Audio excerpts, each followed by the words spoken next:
पिछले एपिसोड में हमने देखा था कि जुआन किंग को यहाँ पर वह सेक्रेट वेपन मिला था और जब से वह उसको मिला था तब से उसकी जिंदगी मानो बिल्कुल बदल सी गई थी। एक कमजोर सा जुआन किंग अब यहाँ पर इतना स्ट्रांग हो चुका था कि लोग उसके नाम से ही डरने लगे थे और लोगों ने उसको टाइटल दे दिया था कि अब से जुआन किंग है डिवाइन एम्परर का रिकार्नेशन वर्जन। जो डिवाइन एम्परर करीब 10,000 साल पहले ही मर चुके थे, उनकी सोल हो सकता है कि जुआन किंग के अंदर आ चुकी है। इस वजह से सारे के सारे लोगों ने उसे रिस्पेक्ट देना शुरू कर दिया था और यह रिस्पेक्ट यहाँ पर जुआन किंग को बड़ी पसंद भी आ रही थी। जो भी मॉन्स्टर होते, जो भी दुश्मन वगैरह होते, वो उन सभी की धज्जियां उड़ाए जा रहा था। लेकिन यहाँ पर जिमा दाऊ नाम का एक बंदा होता है जो यहाँ पर मॉन्स्टर को कंट्रोल करता था। तो उसको जब यहाँ पर जुआन किंग के बारे में पता चलता है, वो जा चुका था उससे लड़ने के लिए ताकि जुआन किंग को उसकी औकात दिखा सके। जिसके बाद यहाँ से ये एपिसोड शुरू होता है। तो इस एपिसोड की शुरुआत में जिमा जो दादाऊ जो था, उसके बंदे जुआ किन के ऊपर अटैक करने के लिए पहुंच चुके थे। जुआ किन को समझ नहीं आता कि अभी वो यहाँ पर कौन से अटैक का इस्तेमाल करें। तो भाई यहाँ पर जो अभी उसने एक पावरफुल डिवाइन आई टेक्निक का इस्तेमाल किया था, वही वाली टेक्निक को दोबारा से एक्टिवेट कर लेता है। जैसे उसकी डिवाइन आई एक्टिवेट हुई थी, उसके अंदर से ऐसा ब्लास्ट होता है ऑरा का कि जितने भी यहाँ पर दुश्मन लोग आए थे उसके ऊपर अटैक करने के लिए सबकी सोल उनके शरीर से बाहर फेंका जाती है। सोल उनका शरीर छोड़ चुकी थी। यहाँ पर जुआन किंग का ऑरा देखकर वो सारे लोग जल्दी जल्दी अपनी सोल को पकड़कर अपने अंदर डाल देते हैं, जिस वजह से यहाँ पर वो लोग दोबारा जिंदा हो चुके थे। वरना तो यहाँ पर उनका बिल्कुल खेल खत्म ही था। ये चीज जब यहाँ पर हुआ था तो वो लोग जो थे एकदम दंग रह चुके थे कि अभी हमारे साथ क्या हुआ। ये बंदा अपने औरत से, हमारे अंदर से हमारी सोल को घसीट कर बाहर निकाल सकता है। लगता है कि गलत बंदे से पंगा ले लिया हमने। वो लोग तुरंत यहाँ से अपनी जान बचाकर भागना शुरू कर चुके थे। जिमा जब यहाँ पर देखता है कि उसके बंदे उसी के पास दौड़े दौड़े वापस आ रहे हैं, तो वो उनसे कहने लग जाता है कि अबे निकम्मो, मैंने तुम लोगों को कहा था कि जाकर उस जुआन किन को मारो, तुम रिटर्न क्यों भाग कर आ रहे हो। तो उसके चेले चपाटी कहना शुरू कर देते हैं कि अरे बॉस,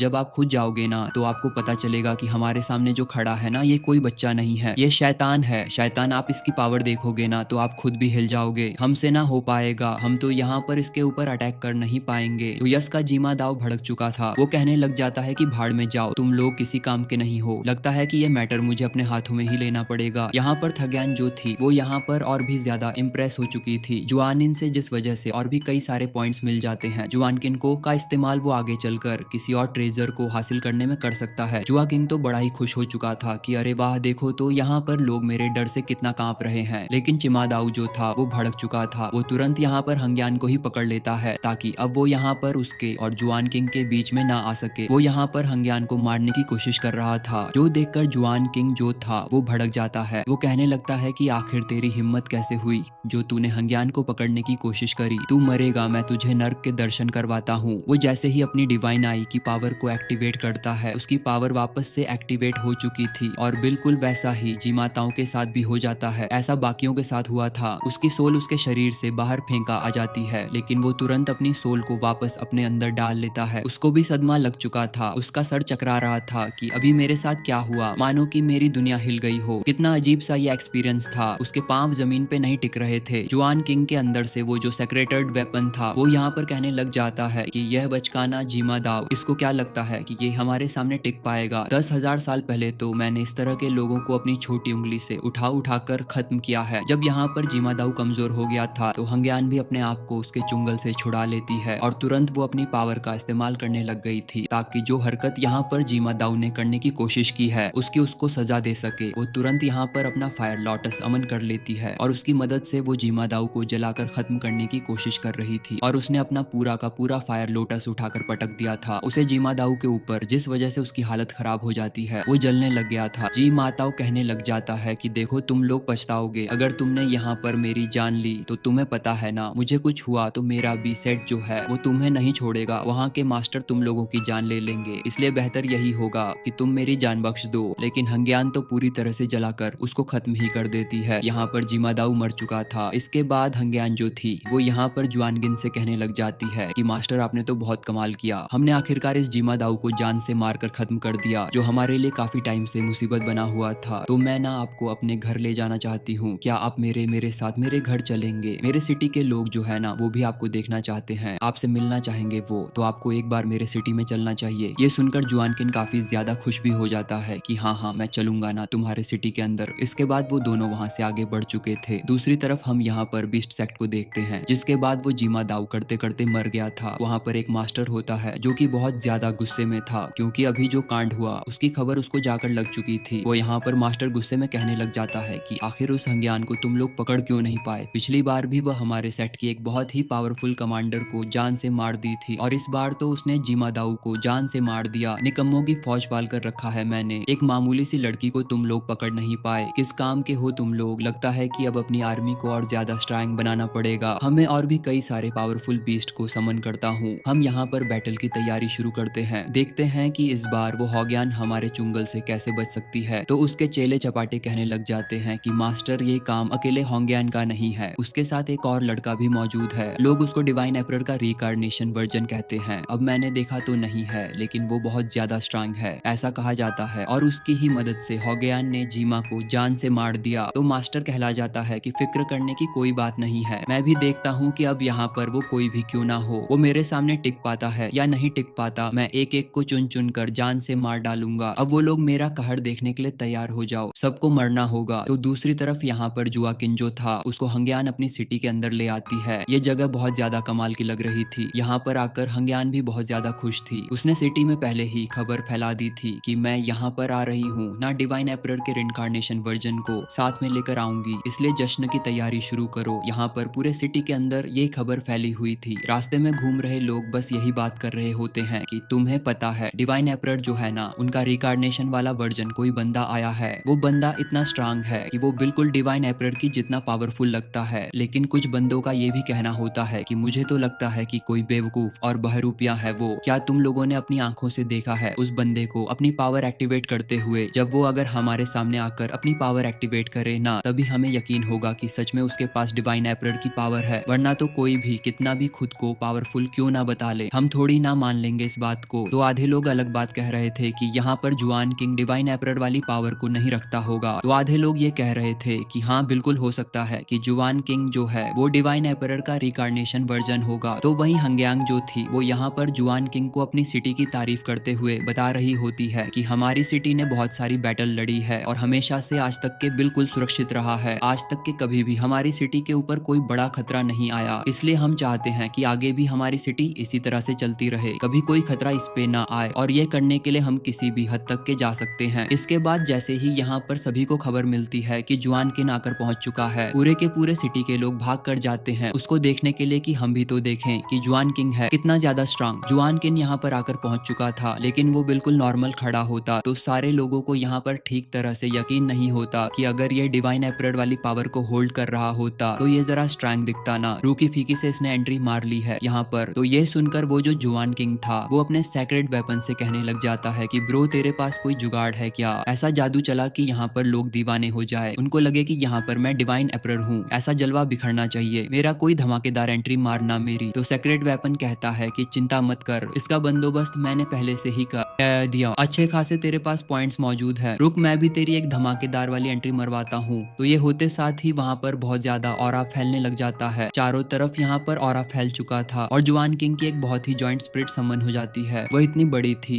कि कम से कम 2030 मारे की बिल्डिंग उसके सामने छोटी हो, इतनी पावरफुल जॉइंट स्पिरिट यहाँ पर जुआन किंग की पहुंच चुकी थी। और ये एंट्री इतनी धमाकेदार होती है कि पूरा सिटी यहाँ पर हिलने लग गया था। दिखा रहा होता है वो लोगों को कि हाँ सच में जुआन किंग के अंदर है। वो डिवाइन एम्परर की पावर जो देखकर पूरे सिटी के लोग पगला गए थे कि यार हमें तो यहाँ पर पहले डाउट लग रहा था लेकिन नहीं, अब यहाँ पर अपनी आंखों से देखकर ना हमें यकीन हो चुका है कि जुआन किंग कोई और नहीं बल्कि डिवाइन एम्परर की पावर है। इसके अंदर अजूबा इंसान है, ऐसा इंसान हमने जिंदगी में पहले कभी नहीं देखा था। सारे लोग यहाँ पर जुआन किंग की तारीफों की तारीफ करने लग जाते हैं। सभी यहाँ पर उसके लिए रिस्पेक्ट पेश कर रहे थे। उनके दिल में जुआन किंग के लिए रिस्पेक्ट बहुत ज्यादा बढ़ चुकी थी और यही तो यहाँ पर जुआन किंग के लिए फायदेमंद साबित होता है क्योंकि जितना लोग उसकी रिस्पेक्ट करेंगे उसको उतने ज्यादा पॉइंट मिलेंगे। तो यहाँ पर सारे लोगों का पॉइंट कलेक्ट करके जुआन किंग अपने पास जमा कर लेता है ताकि वो आगे किसी वेपन वगैरह के लिए इसका इस्तेमाल कर सके। जुआन किंग काफी ज्यादा खुश था कि अरे वाह मजा ही आ गया, लगता है कि मुझे अपनी ये आइडेंटिटी ना और फैलानी पड़ेगी ताकि और लोग मेरे बारे में जाने कि मैं कितना ज्यादा स्ट्रैंग बन चुका हूँ। इसके बाद हॉग्यांग जो थी वह यहाँ पर जॉन किंग को कमरे के अंदर लेकर आती है और उसको कमरा दिखाते हुए कहती है कि यहाँ पर तुम आराम से रह सकते हो, यहाँ पर मैंने तुम्हारी सारी चीजों का बंदोबस्त कर दिया है, बिल्कुल मेहमानों की तरह तुम्हारी खातिरदारी की जाएगी। उम्मीद है कि आप यहाँ पर खुशी से रह पाएंगे। जुबान के तो अंदर ही अंदर से बहुत ज्यादा खुश था कि अरे वाह क्या कमाल का कमरा है, मन तो कर रहा है कि जिंदगी यहाँ पर गुजार, मेरा तो दिल खुश हो गया इस जगह पे रह के। लेकिन हंग्यांग जो थी वो यहाँ पर कुछ और भी बताना चाह रही थी जुआन किंग को। जुआन किंग टेंशन में आ जाता है कि कहीं यहाँ पर ये वापस से कोई मुझे भारी मुसीबत में ना डाल दे, कोई बड़ी जिम्मेदारी मुझ पर ना डाल दे, मेरी तो वाट लग जाएगी। हंगोयान यहाँ पर जुआन किंग से कहने लग जाती है कि आपने तो सुना ही होगा कि जीमा दाऊ मरने से पहले धमकी देकर गया था